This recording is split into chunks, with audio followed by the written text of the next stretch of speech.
Oh, di ba? Legal ang magnakaw sa Pilipinas galing kay RR. Oh, Sir Michael, magandang tanghali po, Sir Papa Bin. Magandang tanghali po, Sir Alan Perez. Ayan oh. Ano ba ginagawa ni Tulpo na batas? Si Tulpo hanggang salita lang. Ang sa akin gumawa ng batas para maproteksyonan ang lokal. Oh, di ba? Oh, dapat ganyan ka magsalita, dapat hindi yung sasabihin mo sa akin, vlogger ba naman ako, walang kaalaman. Ano yung sinasabi ko sa iyo?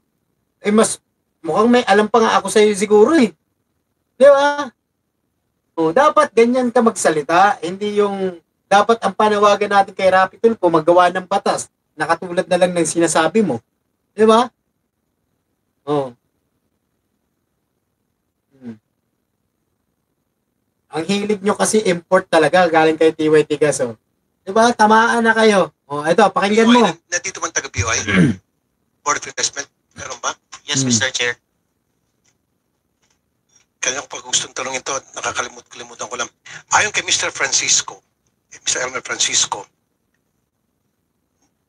ay, shoutout nga pala sa ating mga viewers po na nanonood ngayon, na nakatutok ngayon sa ating live na hindi pa po nagko-comment, no? Ay baka naman pa-like po at pa-share ng live natin. Shoutout po sa inyo. Alam ko po yung mga solid supporters po na ating Pangulong Bongbong Marcos at solid, no, na loyalista at solid Papa Bin TV. Shoutout po sa inyo lahat at isang mapagpalang umaga at mahapon po na oras po ngayon dito sa ating bansang Pilipinas. Alright, so pakinggan po natin, no? Mga kababayan, palike pa po at pa-share ng live natin.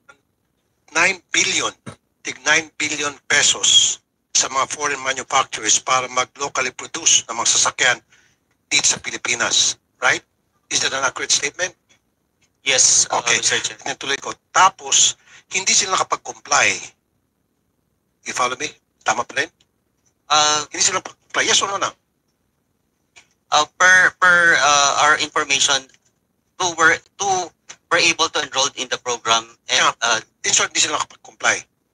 They complied, Your Honor. They complied. Nakapag-comply sila.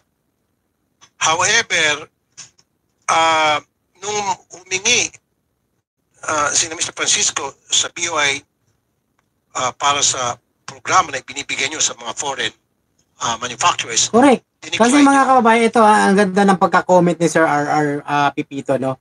Pag maging presidente si Rapi Tulfo, madaming masisibak siguro yan. Iiyak ang secret magnanakaw. Yan. Nako po, di ba? Totoo yan kasi dito pa nga lang, no? Isang pa lang si Rapi Tulfo, senador. Isang senator. Sabi dito, no? Senator Tulfo, uminit ang ulo kaya Mr. Buluran, mga kababayan. Diba? Kasi maraming isinisiwala at si Rapi Tulfo, katulad na lang nito, na siya, sabi niya di umano dito, mga kababayan, ay may korupsyon na nangyayari. Kaya ayaw niyong paboran itong mga local, no? Itong mga local manufacturers. Mas pinapaboran nyo yung mga foreign manufacturers. Diba? Oh.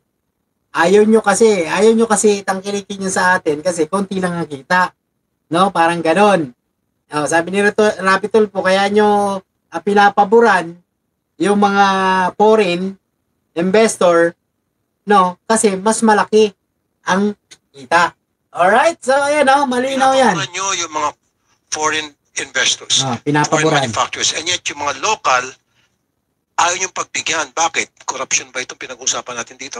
Mr. Chair, per the IRR of EO 182 or the CARS program,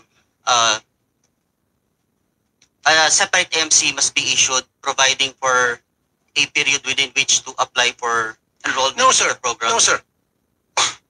Yung mga foreign manufacturers, pinapaboran nyo na mabigyan ng tig 9 billion pesos para mag-produce ng mga sasakyan dito sa Pilipinas.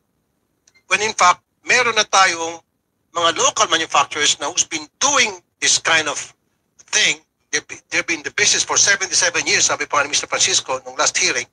And yet, hindi nyo sila kinonsulta, hindi nyo sila pinaboran. Sila dapat ang inuna ninyo kaysa yung yung foreign manufacturers. Bakit? May sagot ako dyan.